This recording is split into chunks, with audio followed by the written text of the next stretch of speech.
The title of this episode is actually based on Frank Wedekind's play Death and the Devil, which he performed on honeymoon with Tilly. There's a line in the musical Spring Awakening, which is based on Frank Wedekind's original, the lyrics written by Stephen Sater, that have always troubled me a bit. Oh, I'm gonna bruise you. Oh, I'm gonna be your bruise.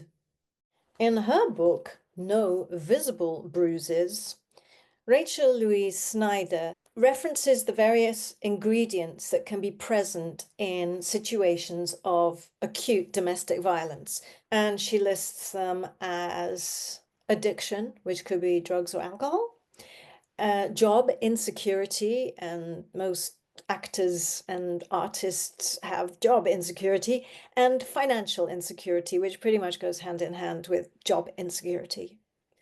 Other common elements that she lists in extreme violence are love at first sight, the comparative youth of the victim compared to the perpetrator, and morbid jealousy.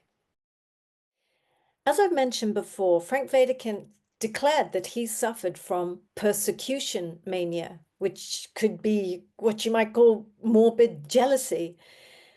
And in relationships where jealousy is provoked, it's usually when we think we're going to lose someone in whom we've invested a lot of our emotional vulnerability.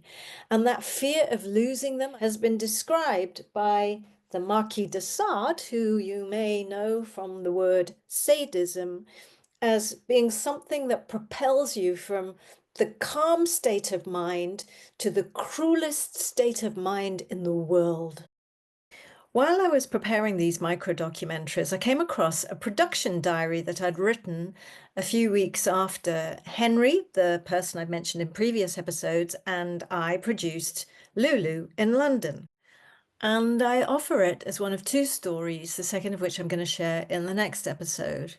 And that's because since we presented Tilly Nobody at the United Nations Commission on the Status of Women in 2024, I've been increasingly struck by the power of collective storytelling.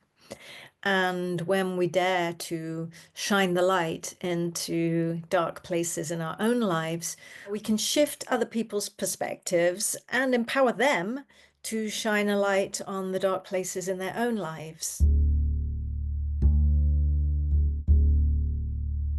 I have come to hate alcoholism more than anything in the world. I see it as foul and disgusting and so utterly, utterly sad. His drinking had turned him into such an ogre that I couldn't love him. I couldn't thank him for taking a dream and turning it into a reality. I couldn't thank him for giving me a stage and a beautiful part. I couldn't do anything but smell the booze, see the ugliness, and that night I felt the punches.